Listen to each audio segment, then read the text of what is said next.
Hey there, and welcome to the Pro Tools 110 ebook exercise 10. I'm doing this from my very messy office, as you can see. Different microphone, different everything. So let's get started. This is the last one of the book, so hey, congratulations. So, as always, if you need to download the files on the first page of exercise 10, there's a link right here, this tiny URL link. Okay, so and then he gives credit for the people who made the music. Very good, very good. So to get started, in the dashboard window, click the Open from Disk button. Another way I like to do it is I just navigate to the folder. So for example, if you go to your exercise media folder, go to Pro Tools 110, go to Exercise 10. We are opening up Exercise 10 Maco's Cheesecake Blues.ptx. We're opening up that file, and it doesn't look like there are any video files. This is yet another audio file. Okay, or audio session. So I've already opened it, but if you haven't, double click on it, and Pro Tools will open up, and then we get started. First off, remember, we always like to save as, and we are going to save it with our initials at the end. We always want to leave the original session pristine in case we have to go back to it and start over. Okay, now we can do whatever we want. Okay, so we're going to be working with subgroups. Chapter 10 talks about a lot of stuff, one of which is subgroups. Okay, so let's see. Looks like there's a big band arrangement. The saxes are arranged in a routing folder track, but the rest aren't. Okay, so it looks like we're going to do some subgroup organizing. So select the trumpet subtrack, which is currently an aux track, and convert it to a convert it to a routing folder track. So we learned about this in this chapter. Routing folders operate very much like aux tracks, and they're much easier to set up and to work with than aux tracks in a lot of people's opinions, me being one of them. So a lot of times you'll have an aux track that's all set up like a submix, and you're like, oh, I just want to make this a routing folder. You can do that. You can convert an aux track to a routing folder. So where's the trumpet subtrack? There it is. Okay, trumpet sub, where are you? There you are. Here is the trumpet subtrack. I'm going to make it a little bit bigger so we can see what's going on. This is it right here. So if you right click on it, convert aux to a routing folder. Click on that. Boom. It's now a routing folder. So an aux track has the capability of becoming a routing folder just by right clicking on it. I believe you can also do that through the track menu, although I'm not seeing it. Oh yeah, there it is, right there. I already did it, so it's grayed out. I'm a big fan of the right click. Okay, drag the following tracks to this routing folder track. Trumpet, trumpet, trumpet, basically anything that says trumpet or TPT, it looks like. Okay, so these three guys right there, I just shift click them, and then you just click on one of them and click and hold and drag it into the routing folder track. See how it highlights? Let it go. Boom, it's in there. So select the bone subtrack and convert it to a routing folder track. It looks like we're going to be doing a lot of the same stuff. So bone sub, right click. Actually, no. We'll select it, go up to track, convert aux to routing folder. Boop, there it is. And then it looks like we will be moving these guys into here. So it looks like the first part of this exercise is just taking a session that was set up but not completely organized and organizing it. So what else do we have? Looks like piano might be next, I'm guessing. Okay. Oh, nope, that was it. Okay. Now, right-click any selected track and choose Move to Bone Sub. Oh, I see. That was just an alternate way of doing it. So there you go. You could have just done this and gone to move to and then bone sub, but it's already in there. So that's another way you can do it. We could do that with the piano sub one. Select the piano sub, convert to a routing folder track. Got it. Oop. Piano sub, right click, convert aux to routing folder, and it looks like these two tracks are the piano tracks. Right click on one of them, move to piano sub. There you go. Just another way to move stuff. You could drag it. I like dragging, but you can also right click and go down to move to. That works as well. And then rhythm sub, and then we're doing guitar edited, drums edited, bass. Okay.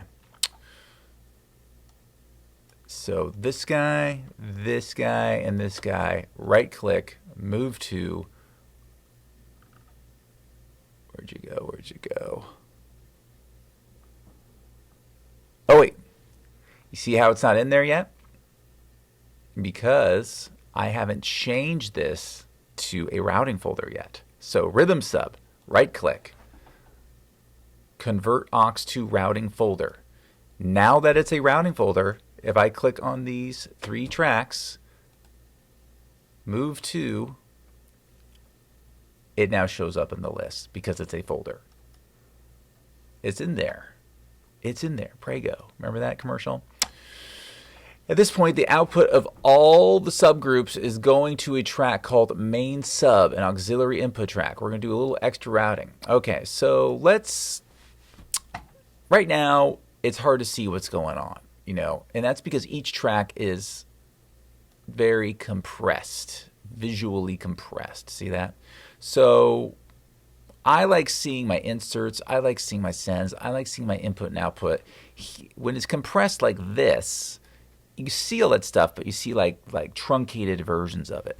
So what I'm going to do is click once on master, scroll all the way up to the top, click once on the top track, which is Bari Solo.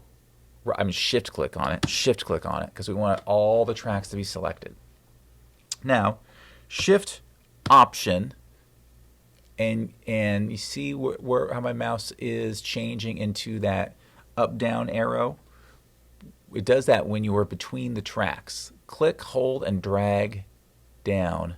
And what we're doing is we are resizing all of the tracks at the same time so they're all the same size. So make it so we can see. There we go. I want to be able to see, like I said, actually make it a little bit bigger. I want to be able to see the track view selector, the inserts, the sends, the input, output. I want to see all that stuff. Yes, I'm going to have to scroll a lot more to see things, but that's fine because this stuff I want to see. So, as we saw in the book, it says that each routing folder has an output that goes to main sub bus.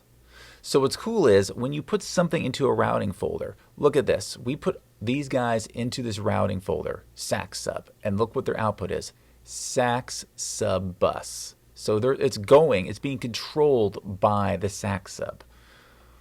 Trumpet sub, look at all of the files in the trumpet sub. Their outputs are trumpet sub bus, trumpet sub bus, trumpet sub bus. That is the bus that goes to this sub. So when you put stuff in the routing folder, everything in that routing folder routes to that folder. That's what makes it do the same thing that an aux track does. But since this folder controls all of the tracks within it, where is that going to direct those tracks? Well, right now, it's going to main monitors out. So it looks like they want us to change it. Select the following tracks. Bari solo, sax sub, trumpet sub, bone sub, piano sub, rhythm sub. Okay, so we're just going to select those. So, Bari solo, and then on a Mac, you hit Command and click sax sub, Command click trumpet sub, command click bone sub, command click piano sub, command click rhythm sub, and I think that's it. Yes. Now, while holding, and what that's doing is we don't want to select everything. We just want to select certain things. So when you command click or control click on Windows, you can select certain things and not the ones in between. So that's what we just did. Okay, so while holding Shift Option or Shift Alt on Windows, click the output selector of any selected track and choose New Track. In the new track, create a new stereo aux input track called dry band sub. Okay, so what we're doing is a lot of times you'll say, okay, I want these selected tracks to get routed to an aux track because I want that aux track to do something to those selected tracks. But that aux track doesn't exist yet. Well, I could, yes, go up to track, new, and make an aux track, and then tell all these guys to go there. Or I could skip that step because you can't just make a new track here. You can also make it here. We want these selected track outputs to go a different place, to a new track. So Shift, Option, click on any of the output little output buttons on any of the tracks we selected. New track. Now you can let go of Shift and Option. So we want to make a stereo aux input, and we're going to call it dry band sub. And see right here it says create next to current track. We want to uncheck that. Dry band sub. So if I kept this selected, it would create this aux track right here. It would create it right next to the sax sub, between the tracks, sax sub and the trumpet sub. That's fine, but I don't want that. I want it to go to the bottom. So we uncheck this, we hit create, and look what happens. Everything that we selected, dry band sub, dry band sub, dry band sub, is now routed to, if we can find it, there it is, dry band sub, right there. And now this new aux track, dry band sub, yes, this new aux track, dry band sub, is going to the main monitors out.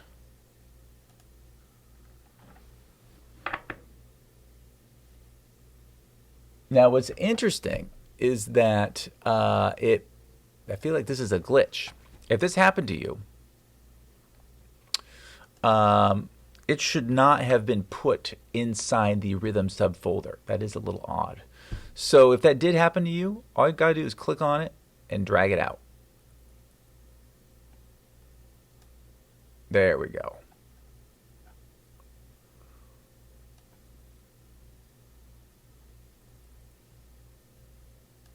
There we go.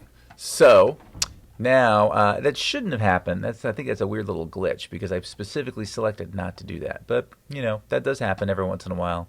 Weird little glitches like that. So dry band sub is right there, and it should be, according to here, it should be drag the new dry band sub track into the mix basic folder track and set the output to main sub bus. Okay, so we actually do want this dry band sub to exist within this mix folder. So let's look at see what it says here. So it should go mix and then dry band sub delay, blah, blah, blah, blah, blah. And we want the output to be main sub bus. So right here, dry band sub, I dragged it under mix. So it's now part of the mix folder group, which is mix, which is delay, reverb, main sub, blah, blah, blah. As you can see, everything in the mix folder goes to the main, goes out to the main sub bus. But this is a new track we created. So we need to tell it to go to the main sub bus. So just go to bus. Now this is also going to the main sub bus. And if you forgot what buses are, we've talked about it a few times. Go back to previous chapters. Look at the tutorials I put up. Wavy Wayne in the resources has a great video about what buses are, what they do. I would also suggest his stuff as well. Okay, so let's look at our mix window. This is a big one. Now, don't be intimidated by this. It's easy to get intimidated by, you know, like I said, things that when you see lots of tracks, you're like, oh my God. Each track is its own thing. And you just kind of work, when you do get to the mixing stage, you just kind of do one track at a time, maybe 2 or 3 tracks at a time, and just go right on down the line. You know, if you ever look at this and go, oh my God, this is overwhelming, just kind of just put things in the groups and then work on group by group by group. And that will help sort of keep things under control. Managing levels. We've got our tracks laid out, and when we play our song, we hear it, but the mix is way off. The first problem we're facing is the signals of individual tracks. They're balanced, but they aren't arriving at the input at the right level. We could take the time to change all the tracks, but there's a better way using master faders. So we're going to create 5 stereo master fader tracks. Name your tracks the following. Wow, okay. You got it. So what will happen is when you play it,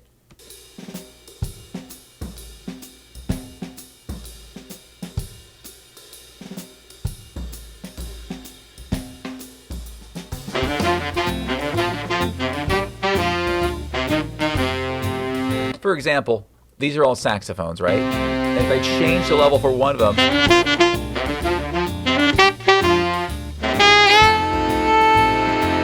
you see how it, you know, each, I can change this one.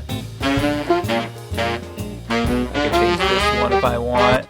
But this is the map, this is the folder that controls it all. So if I change anything in here, it changes the levels, the overall subgroup mix. So if all these come down,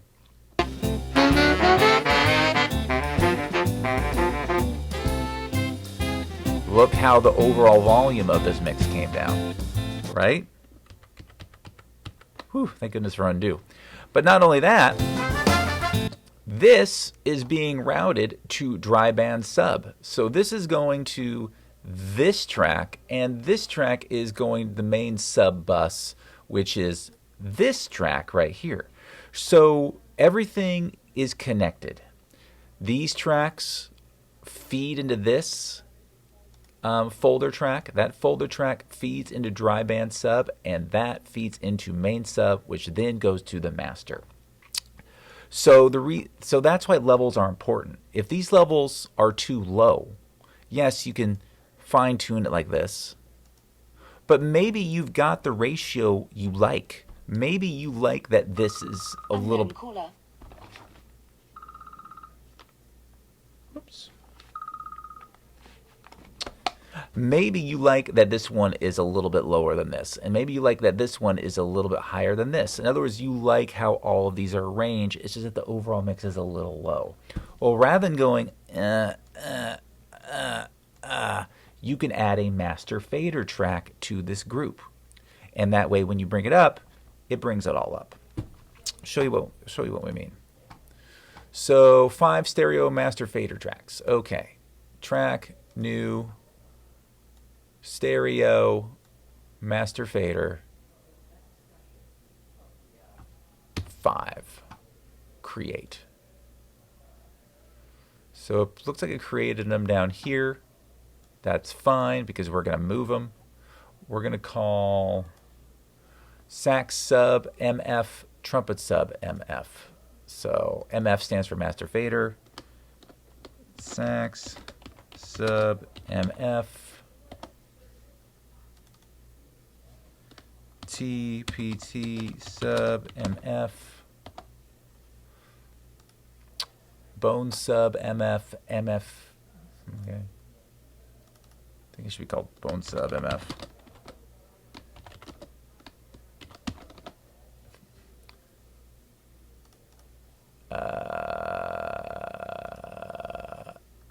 MF piano sub, MF rhythm sub.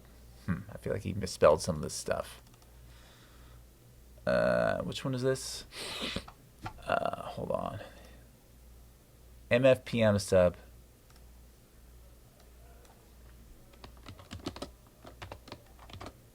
No, I'm going to stick with the plan. Piano sub, MF.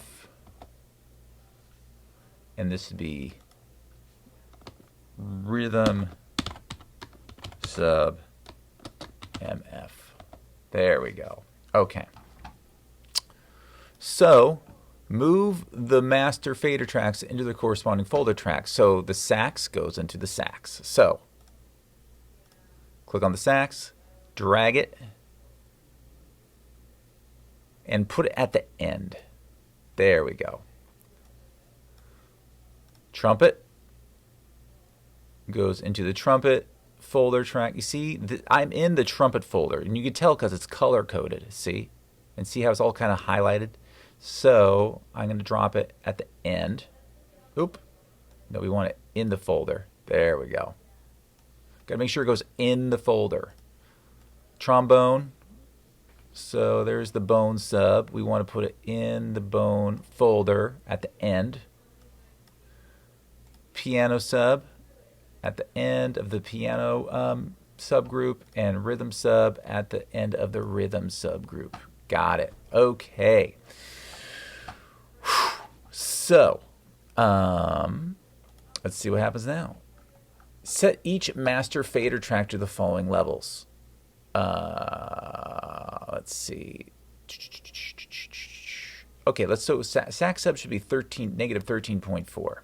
So here is this. You see when I go up and down like this? This shows me my levels. It's saying to make it, what is it? Negative 13.4. We could do that. I could easily go up and down like this, or if you hold down Command, right? Command or Control on Windows and move it, it's the fine level adjustment. So it doesn't move quite as fast, but it moves in a much more slow and detailed way when you hold down Command or Control on Windows. So that lets you really dial it in to 13.4. Okay, now let's play it.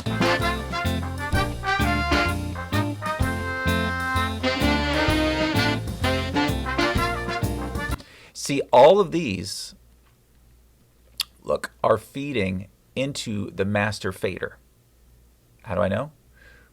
Oop, hold on a second. Where'd you go?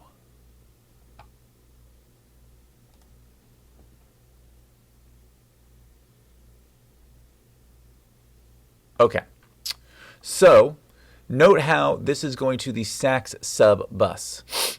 Well, we want this, but this sax sub bus says bone sub bus. So the master faders should reflect what is being, where it's going. So this is the sax sub bus. This is going to the bone sub bus. Again, a little bit of a glitch. When I popped it in here, it should have switched over to this tracks bus system, but it didn't. So all you got to do is click on it, bus, and choose sax sub bus. If you look at the trumpet sub bus, note how it says delay.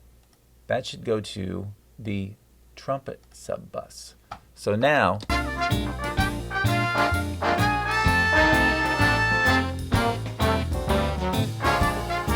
note now, see we've got this master fader here. Watch the levels here and watch how it matches the levels here. See this? See that? See that?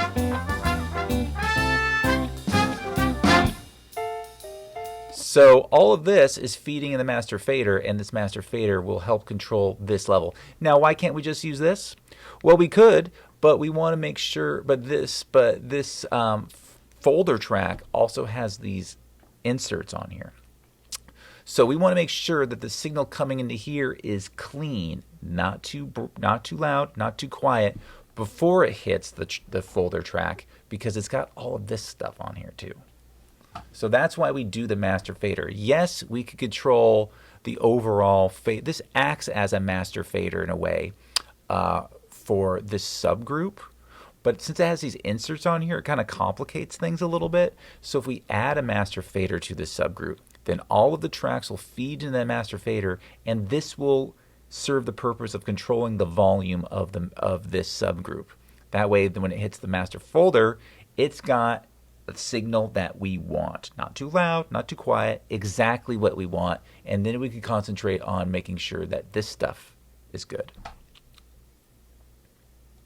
And it gets kind of complicated as it goes on with all these different folder types. Okay, trumpet sub, -6.8. So we want this at -6.8. So hold down control. See what that sounds like.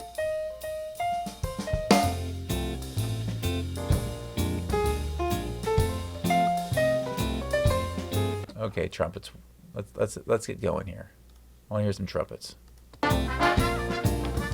There we go. See how the levels match? I bring it up, or I bring it down. See that? So that way I know that the routing folder is getting a clean signal, because the master fader is helping me do that. All right, now that we got that, we'll just jam through these other ones. Let's see here. We want bone sub to be going to the bone sub. There we go. And we want that fader to be plus 0.9. So specific. Here's the piano. Okay, this one actually is going to the piano sub bus, which we want. So that one did it right. So weird. You just have to double check stuff. It's not everything is totally automatic in this program. -0.4, and then rhythm sub is -6.5, and this rhythm sub output is correct. We want the rhythm sub. So there we go, -6.5. Good. All right. Creating a sonic landscape. The goal is to recreate a live big band sound, and part of that is to place your instruments in the right places. So here's a typical layout. Rhythm, wind, soloist microphone is in the center. The individual tracks of each group. Oh, I see. We're doing panning. We're doing some panning. We're creating a landscape. So as you can see, there are specific directions for how we should be panning these things. And he's letting us know some tips and tricks for how basically to mix spatially different types of tracks. So the rhythm section would be on the left half of the stage. The wind instruments occupy the right half. The soloist is in the center. So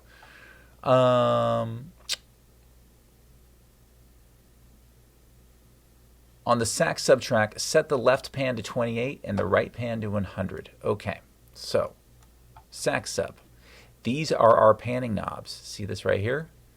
When this is like this, it's panned all the way to the left. When this is like this, it's panned all the way to the right. When they are pointed up like this, or when they are at 0,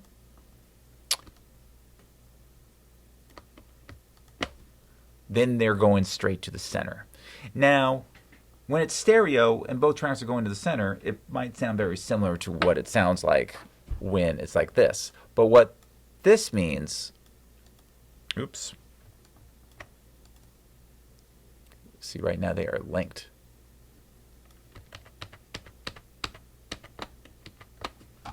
What this means is, if it was recorded with stuff going on the left side and stuff going on the right side, then we want to make sure that whatever was recorded with a stereo microphone, that we're not killing it by panning things to the center. These are mono tracks. there's only one that's not left and right. It's just one. So it's just panned to the center generally. But if I wanted to hear the solo in my left speaker, I could push it to the left. If I wanted to hear it to the right speaker, I could push it to the right. But it's going to leave it there. So this guy, again, has a specific recipe for what we should do. So we're going to set the left pan to 28 and the right pan to 100. So left pan to 28 and the right pan to 100. So what we're doing here is we are making the sax very heavy on the right and a little bit on the left. Where it's not as strong on the left as it is on the right. So it's kind of like I said, we're messing with the sonic landscape. And what's cool about that is we're doing it to the folder track. So everything in this folder will be affected by this. And because we have a master fader track, we don't have to worry about the volume because the volume is nice and strong coming into here. We just concentrate on effects and panning. So trumpet, left pan to 20, right pan to 69. So left pan to 20. And I wonder, I'm holding down command, but it doesn't seem to slow it down.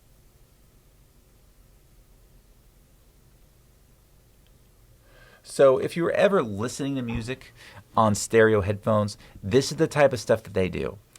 They'll play a guitar, but they don't want the guitar and the vocals and the drums and the keyboards and everything else to just go right down the middle.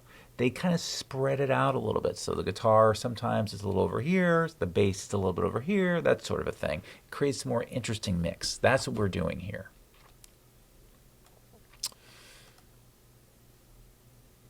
$12 and $58 for the bone sub. 12.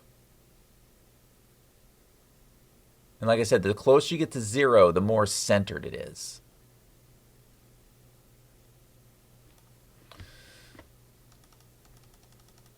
I always think you just click on it, but for some reason. And here's a trick. If you hit Option click, it just goes to 0. Wait, what was that again? 58.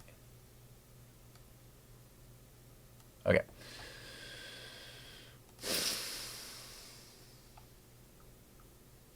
Piano 67 and 1.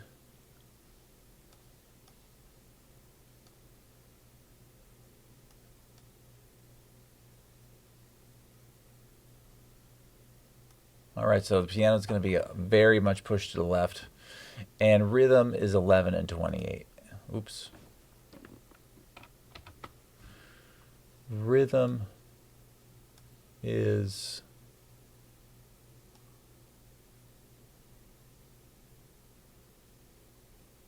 11.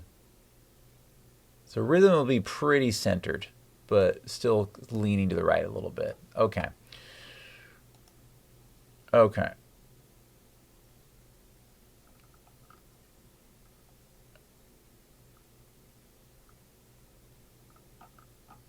We want to make sure that the positioning of signals on sends mirrors the positioning of our tracks. Click the send assignment for each send in your session and make sure follow main pan is enabled. Okay. Click the send assignment for each send in your session. Okay. So let's start over here. Here are our sends. Here's one right here. Follow main, link panner to main. Boom, boom, boom, boom. And again, they talk about this in the book as well. So let's see here. Here's a tip. If you hold Option and change any send to follow main pan, follow main pan will be activated in all sends in that position. So for example, if I hit Option, if I Option click on this guy right here,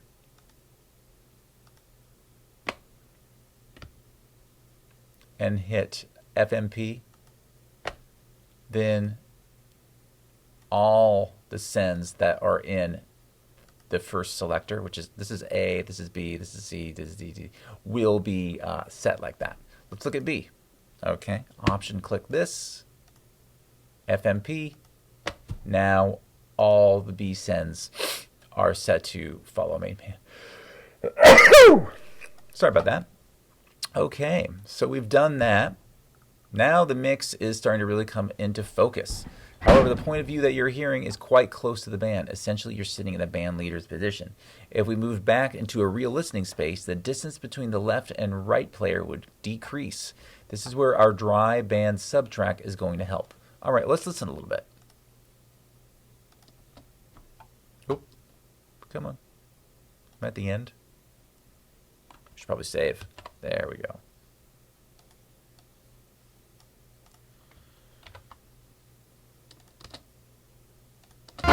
There we go.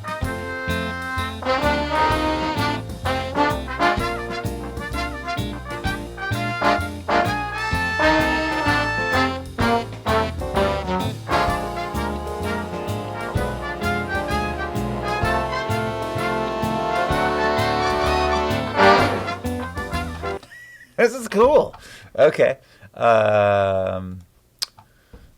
So what we want to do is click the dry band subs output window button. The output window will appear. Click the link button. Click inverse pan. Okay. So dry band sub output.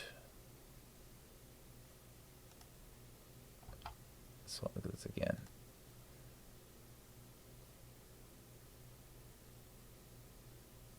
Click the link button. Inverse pan. Okay.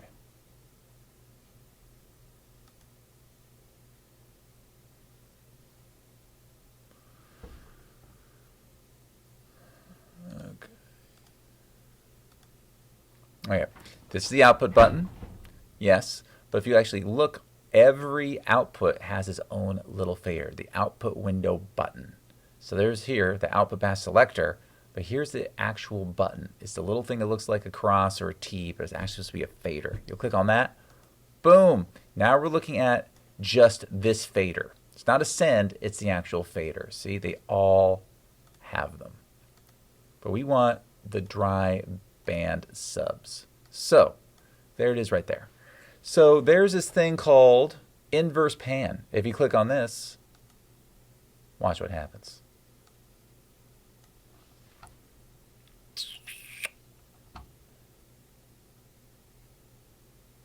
So start playback of your session from the beginning. As it plays, move either of the pan knobs to narrow the panning width of the dry track. Note that if you release the control, the parameters will stay where they are. A setting that might work is left pan -60, right pan 60. Okay, so let's go in here. Let's go back to the beginning. Hit play.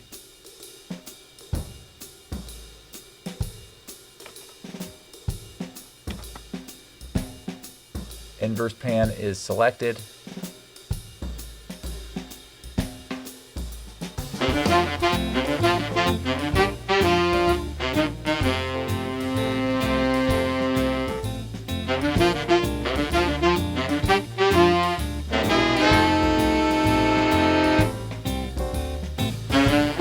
Oh, you did find that. I do this a lot. I don't read the directions.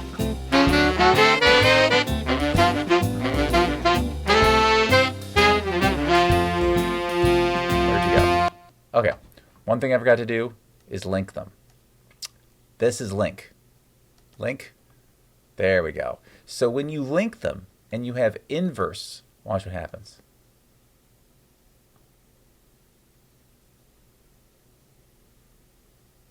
They're linked together.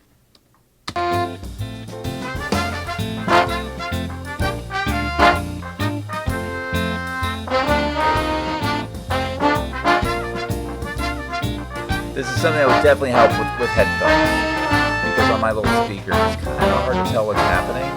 But what we're doing is, what's supposed to be happening is, this is the dry band submix. So by messing with the pan a little bit, we are, let's see what he says.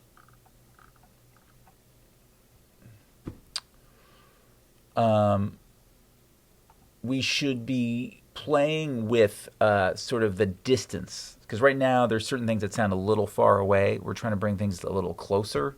And so I guess this is supposed to help out with that. So by the end, left pan should be -60, right pan 60. So let's just try that.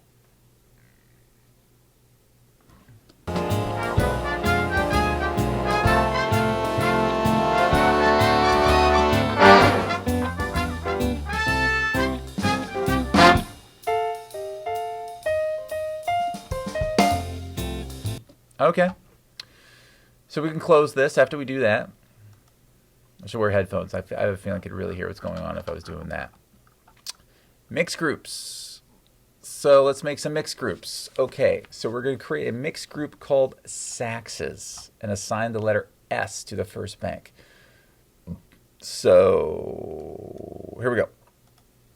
Mixed groups. So we haven't really messed with this too much before this chapter, but underneath the tracks list is this little thing called groups. Click on this little arrow here. New group. So we're going to make a new group called SACCs. I think that's what he said, right? SACCs. And ID letter S for SACCs. That's easy. ID S. So what groups kind of have some similarities to things like aux tracks, where if you group things together, then when you click on one fader, it controls them all up and down. And if you do one thing to one thing in that group, the rest of the groups will adopt it. It's called globals. So whatever is selected in the globals will, you're saying, I want whatever these things that I do in this group to affect everything in the group. So this is going to be, I think, a mixed group. Let's see what they say here. Mixed groups. We'll keep it on mix and edit, but that's because that's what they're saying.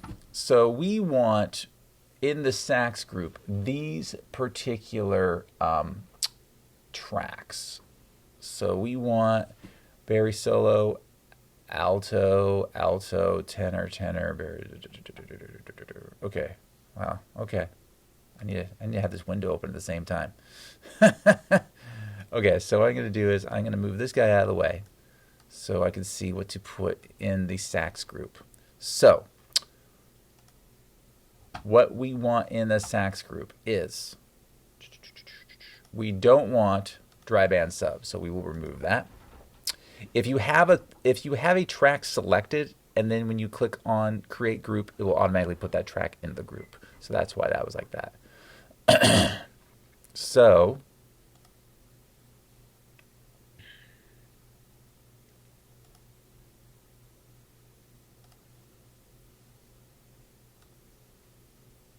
here we go. There we go.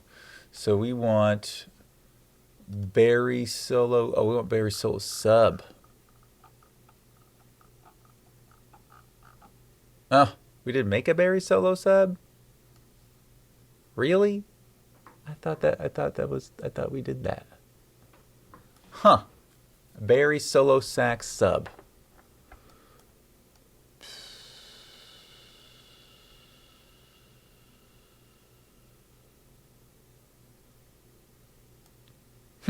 All right. Well, in the interest of time, this is what we're going to do. We are going to put, oh, you see, but if you look at the picture, got it. So again, this book has a lot of errors. We didn't make a Barris solo sax sub. And you can see that right here. It just says Barris solo. So just put Barris solo into this group. So Barris solo, add. Alto 1 live edited, add. Alto 2 edited, add. Tenor 1, add. Tenor 2, add. Barry sax, add. Sax falls opus, edited, add. Sax sub main fader, add. So we just created that group. And we want to make sure we follow globals. So if we change volume or change mute for anything in that on any one of these tracks, it will affect that same effect for all of the tracks in the group. So we will hit OK. And there's our sax group. Now let's create another new group. Man, they are just, I gotta say, compared to the last ebook, this one is goes super in depth. Okay, here's a group called Trumpets, and we'll call it, and we'll give it the ID T. And we will put trumpet sub. Oh, first get rid of dry band sub.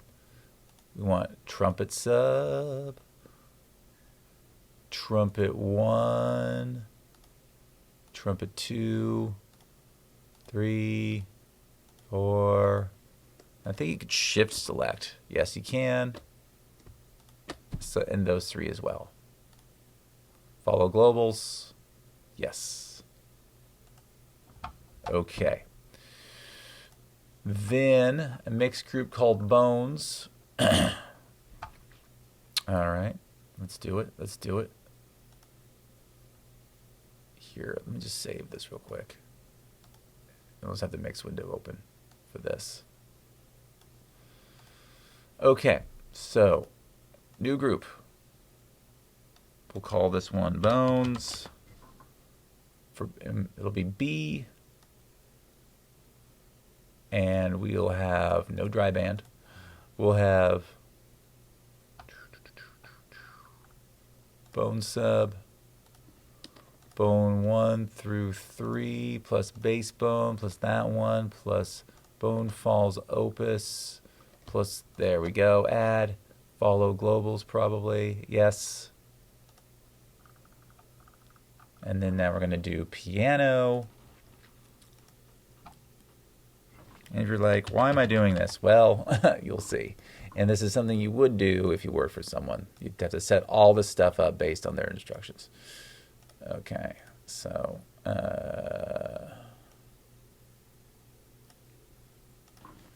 piano, yeah, these 4, add. Yep, follow globals. And it looks like rhythm.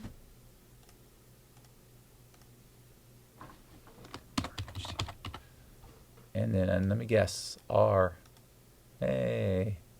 And look, see how these are already assigned. You can only use each letter once, which is helpful for organizing. Rhythm is rhythm sub, guitar, drums, bass. Yeah, these guys. Oh, globals, yes. And I think, last but not least, maybe, is a mixed group called Mix. There is a reason for doing this, because as you can see, we've got a lot of tracks. And once you get each section of instruments lined up the way you want them to be lined up with each other, it kind of sucks to still click on each individual fader. So when you create routing folders, when you create groups, you're basically taking your different groups and making it easier to mix.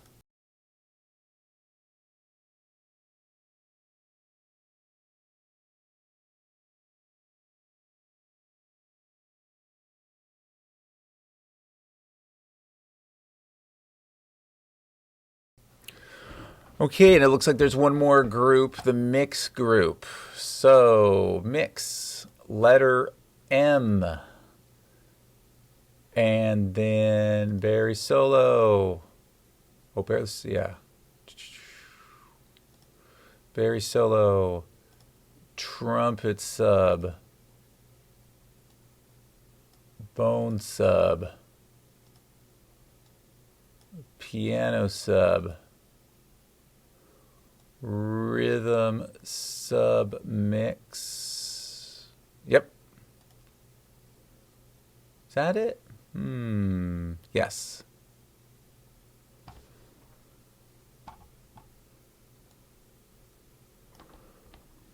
Dry band sub delay. He's got things labeled differently. That is a little odd. So this is what we're going to do. Rhythm, so it looks like dry band sub is 1. delay is 1, verb is 1, and main sub. There we go.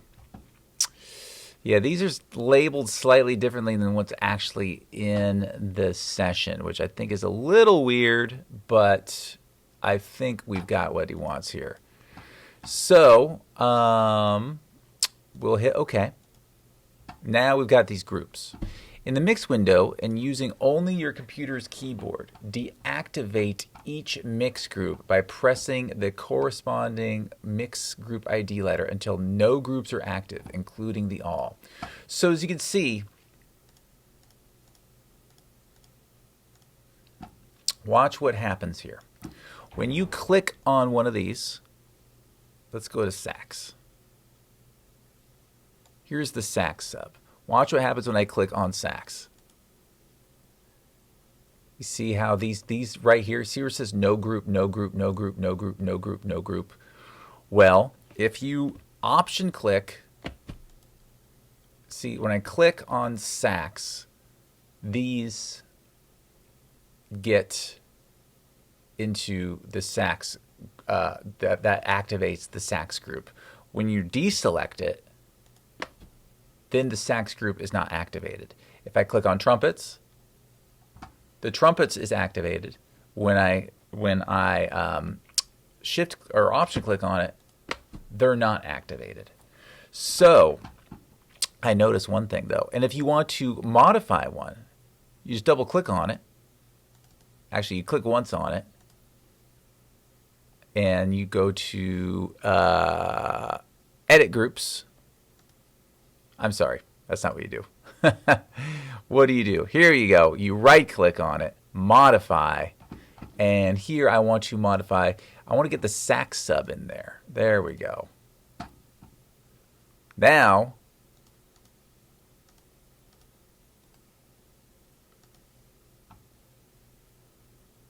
there we go. Okay, there we go. Now we're cooking. I noticed that was a little off. Okay. So, using your computer's keyboard, deactivate each mix group by pressing the corresponding ID level. Okay, so now, as you can see, S is in LACC. That is active. So if I hit the S button, I'm hitting S. You see, I hit S, it activates. I hit it again, it deactivates. Here's trumpet. I hit T. Oh, actually, no, trumpets is A. So let's modify that. Trumpets, that is supposed to be, well, that's odd. That's okay, though. So trumpets, as you can see, is A. So A. I guess I just forgot to select it. Bones is B. B.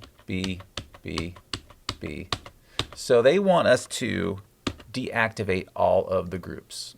Cool. Okay. So holding Control on the Mac or Start on Windows, click the Rhythm Mix group. Only the members of that group will be shown, which is what we're going to work on next. Okay. So Control on the Mac.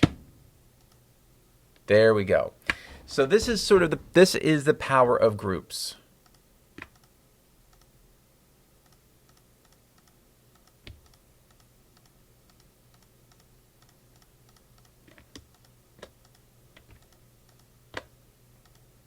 When you hit Control and click on one of the groups, that is the group that you see.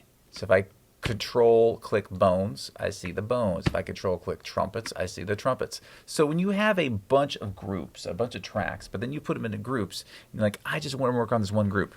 You could just Control click on one of them. And now, I mean, the other tracks still exist. They're just hiding. Now I'm just going to mess with this guy. Okay, switch to the edit window, resize the height of the guitar edited track so they can view it easily. Okay. And whatever I do in the mix window corresponds to the edit window and vice versa. All these other tracks are here. You can see that. They're just invisible because I'm only showing the one group. Okay, solo the guitar edited track. guitar edited. Boom. So even though it's in a folder, it's I can still solo just this one track. Okay. Select from 9.1 to 39.1. Okay. So let's go into grid mode, absolute grid. And we want to go, and let's go to, make sure we're on bar, because we want to select from 9.1 to 39.1. So what we're going to do is we're going to zoom in a little bit. Here's 9. Where's 9 go? Okay, so we're going to go from 9 and go all the way over to 31. So 9 to 31 is selected. Got it. Oh, I said 9 to 39. You can also just go right here. There we go. So now 9 to 39 is selected. You can also select your selection by choosing, by literally typing in your start and end values. That's another way to do it. Start playback and listen to the selected area to get a sense of the sound. Make sure that we are on, that we've got loop playback enabled.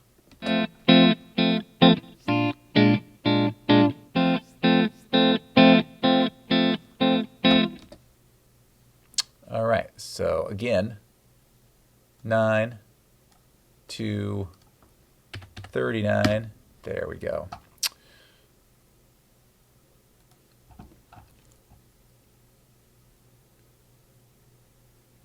Open the channel strip plugin, the first on the track, and when the guitar plays, move the compression limit section's threshold down until it's quite a bit below the level hit by the guitar when it's played. The value should be around -45. Okay, so here's channel strip. Channel strip is kind of like clip effects in the sense that it's just a quick and dirty way to mess with things like what is it? EQ and compression. So here's our threshold.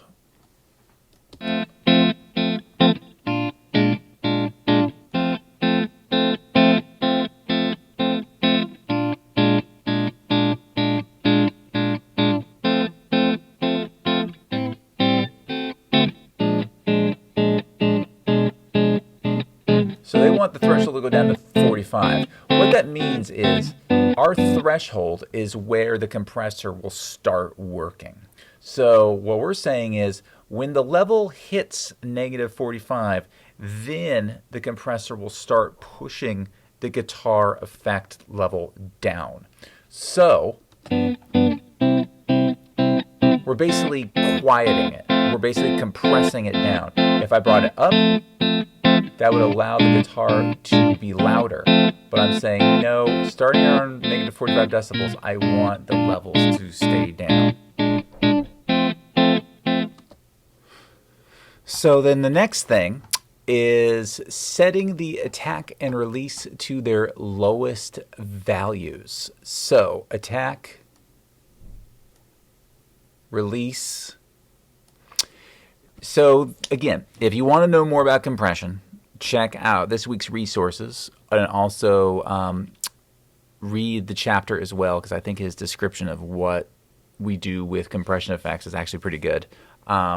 So attack and release, these are things you adjust to make your guitar or whatever it is you're trying to, any sort of like music instrument, sound a little more punchy. So let's see how this sounds.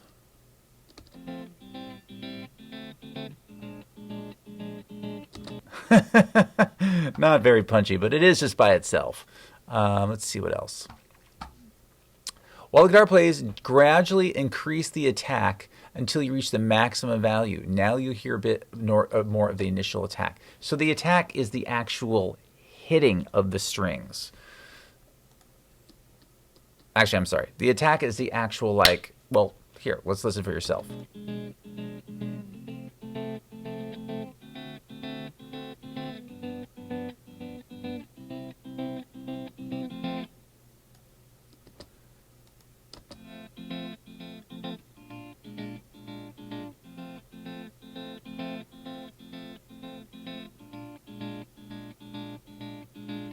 Yep. So let's go back in the chapter, just to sort of help to give you guys an idea of what we're actually doing when we're doing that. So let's go back. So this is around page, oops, here we go. This is great. This is around page 445, 446, and so attack time. So when we set the attack time to its lowest, so it's the lowest amount of time, then what you're going to hear is the gain reduction is virtually instantaneous. So what that means is the compressor attacks your sound clip instantaneously. Or if you increase the attack time, then the compressor takes, in this case, about a second to take effect. And since it takes about a second, then it's more kind of like a fade up of the effect, if you will. So a slow attack time, it's like the effect just sort of cuts in. Whereas a long attack time, the effect sort of fades in. So that's what's going on here. And then a release is how quickly the compression stops after the signal goes back below the threshold. So that is what attack and release do. And adjusting these parameters basically tells Pro Tools how quickly you want the effect to take place and how quickly you want the effect to back off. Attack and release. And if it's too quick, it'll sound very artificial. But if it's too slow, then it might not achieve the desired effect you want. So they use compression a lot on drums to make it sound like poof, poof, poof. If you hear anything that is like overproduced, any sort of like, especially like heavy metal from like the 90s, drums will sound very, very, very compressed. Okay.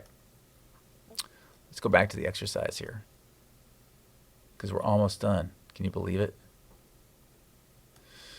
Okay, so ratio. So let's keep the ratio. Let's keep the attack. Let's see. Increase the ratio to its maximum value. Okay. Here is the ratio. See what's going on there? And now, when we hit play, you hear that? By increasing the ratio, we are, and with the attack as quickly as it's happening, we're not getting any sound.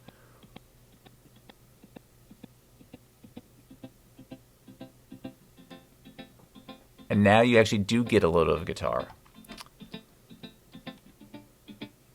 But when we increase the ratio, what we're saying is when the volume gets above a certain volume, in this case, if it gets above negative 45 decibels, how much does it get compressed down?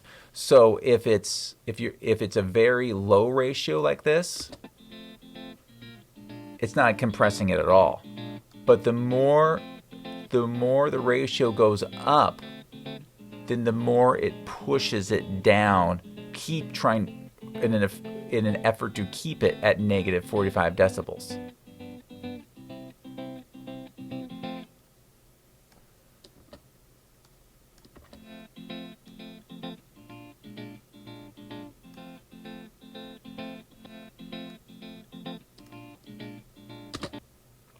Okay, so let's keep it at around 1.5, and we'll keep the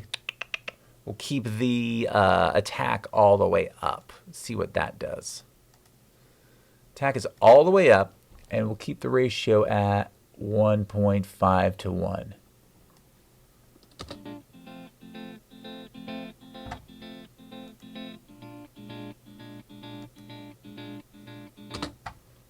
Okay, and solo the rhythm subtrack and begin playback. Solo the rhythm subtrack and begin playback. And in the Guitar Tracks compressor plugin, change the gain to about 1 decibel. So we're going to solo the rhythm subtrack, which is, boom, there it is.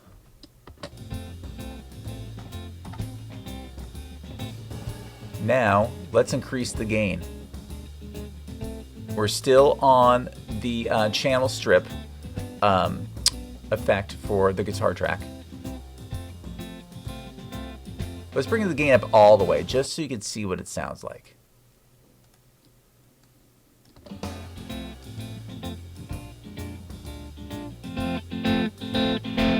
It's effectively increasing the volume of the effect, but also increasing the volume of the guitar. But we just want to keep it up to 1, because 0 gain, it's pretty silent. We just want a little bit of a up pump.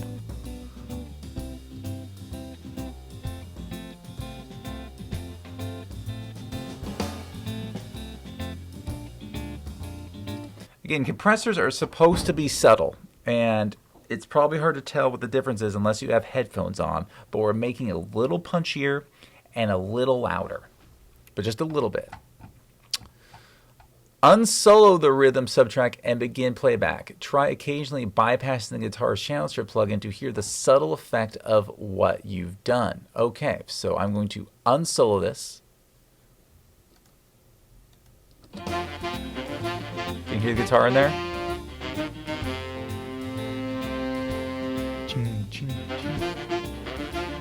Now we'll bypass this effect.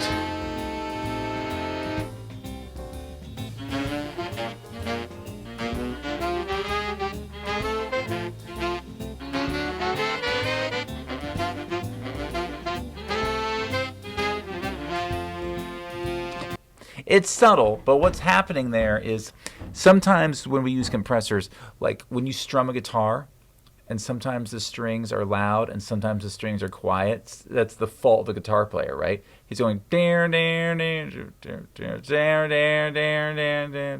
like they might not hit a string quite as strongly every once in a while. When you add compression, what that does is that makes every quiet part go up in volume and every loud part go down in volume.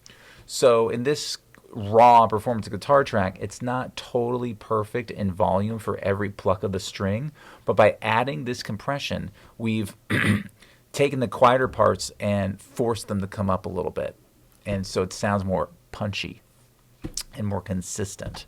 So that's basically what we've done here, but it's really subtle and it's kind of a headphone thing. Okay, so saving the saxes. Is this the last thing we're doing? And then finishing up. Jeez Louise, this thing is so long. There's only one part of this mix that's obviously wrong, and we're going to use touch animation to fix it. So holding control, click the saxes group. Okay, so again, we just want to see the saxes. So control, click, boom. Now it's the saxes. Let me get rid of that. So here are the saxes. So what we want is resize this. Let's see here. Resize the sax sub track to large. Sax sub.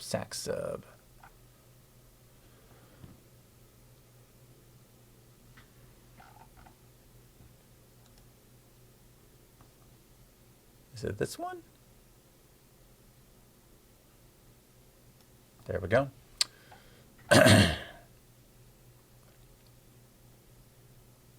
So when they say the sax sub, they're talking about the actual folder track. That one right there. Okay. So position the playback cursor to 171. Okay, so let's see here. 171. There we go. Now what we want to do is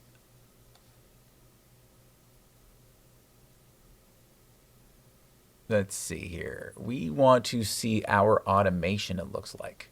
So right here in our track view selector for SAC sub, or folder track, click on it, choose volume. See that right there? 171. So if we play this right here, this is the volume automation for this SAC sub track. If we hit play, watch what happens to the fader. See, it went down. It went back up again like that. What you just witnessed was this bit right here. It went down and it went up. So it looks like that's the automation that they want us to fix. So this is around bar 171. And go ahead and zoom in on it a little bit. So it's, pretty much, easily editable. Open the SAC sub tracks output window. Change the SAC sub track automation mode to auto touch. Okay. And they want us to bring the volume fader up to +5. So what's going to happen is this. Right here, this is the output. Come on. I like when it pops up. This is our output selector, but here is our actually output fader button, output window button. Boom, there it is right there. This is the fader for this track. So if we hit play, see how it went down and went up again? So right there, that is where the error is. So this is what we need to do. Go into slip mode. Right here where it says auto read, click on auto touch. And let's go back here. And remember what touch animation is. When we touch the fader, that's when it changes. And then when we let go, it goes back to where it was. So we want this part to match this part. So we're going to push it up to +5 according to them. So let's hit play. And then right before 171, we'll pump it up to +5.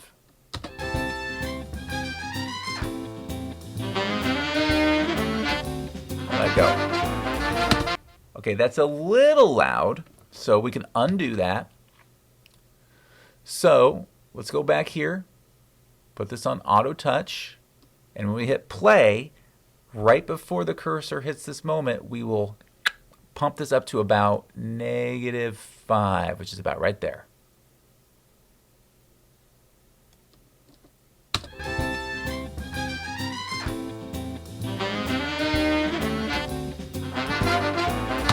There we go.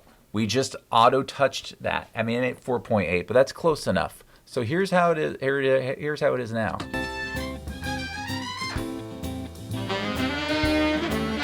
See what we did before. This is how it was before. See, they screwed up. But what we did was, we did this. So much better.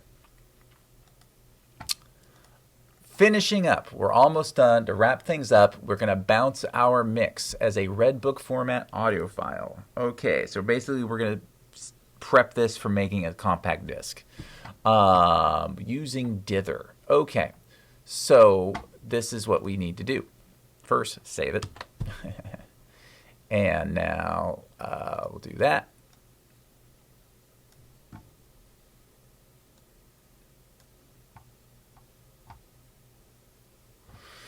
Okay, and so we're seeing just the sax tracks. So if we want to see all tracks, you'll see something here that says all.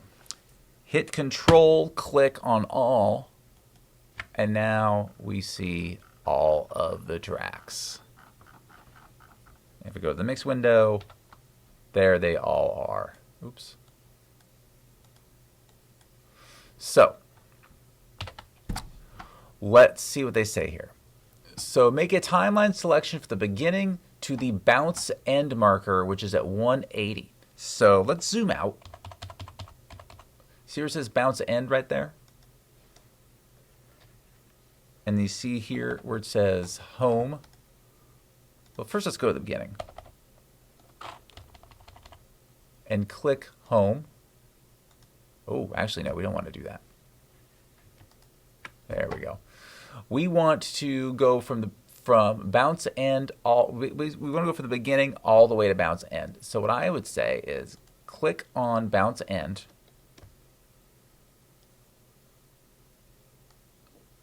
And then shift click and drag all the way to the beginning. Do that one more time. We want to make sure that because remember, it will bounce exactly what we select. No more, no less. And that's what we want. So bounce end, this is where we want it to end. So we click on that marker. It creates an insertion point. Shift click and, oops, not there. Shift click and, oops. So basically, let's do this again. Bounce end. Shift click and drag all the way to the beginning, and that will select everything. As you can see, the files go on a little bit past, but that's fine because as you can see, it's silent. Another thing you can do that I tell people is just find the longest track, and which in this case would be, they're all the same. So you just click on this, and that will select. Because whatever you select, even though only some of the tracks are selected, when you're bouncing something, it's not. It'll bounce whatever is not muted.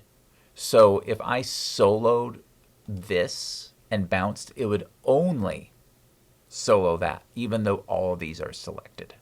When you're bouncing, what you select only refers to time. It doesn't refer to the tracks, because it looks to your tracks to see what's activated and what's not. And what's activated is determined by what's soloed or muted or neither. So bounce end, click and drag all the way back, you're good. And then we are going to, on the second insert of the master track, place a power dither plug-in and choose noise shaping type 2. Okay. All the way down here is our master track. Make it a little, make it a little bigger. Click and hold on that. And where are you? There you are. I saw it. Dither. Power dither. And right here, we want to choose 16-bit noise shaping type 2. Now, if you want more details on this, it's in the chapter. But what this is, when dithering is what you do when you have recorded something at a high bit depth and you're reducing it. Because when you reduce it, you could be introducing noise artifacts, and you don't want that to happen. Dithering softens any potential noise that might be introduced when you lower bit depth. So it's kind of a thing that you must do when you're lowering bit depth. Go ahead and bounce it with these parameters.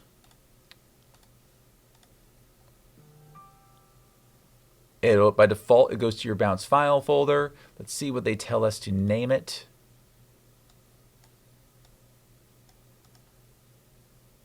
Doesn't say. So we can name it whatever we want. Let's just call this Anders Mix for Alex Check. Okay. We'll just leave it where it is. We want it interleaved. We want it 16-bit. We want it 44.1. Our mix source is our actual output. And we want this to be an offline edit. If it's, bounce. If it's online, then it will bounce it in real time, which would be like, a 3-minute song. It would take 3 minutes to bounce. We don't want that. We want to do offline. Hit bounce. That's actually a 5.5-minute song. Look at that.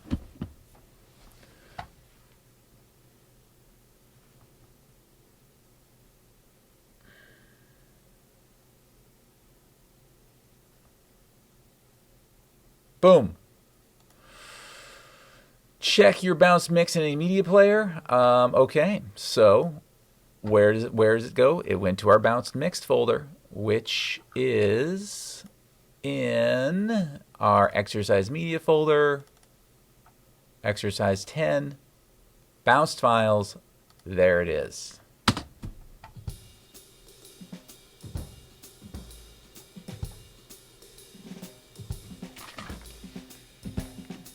Pretty groovy. And there it is in your bounced files folder. You are good to go. So what you should do now is take a screenshot. Actually, take a screenshot of, of what? You know what? Take a screenshot of your mix window. And there's not much, you can't fit everything, but I want to see your groups and just as many of the tracks as you can get.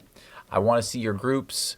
I want to see that you've added dither, and then I also want you to upload the audio file. So a screenshot of this, upload the audio file, and that will complete the exercise.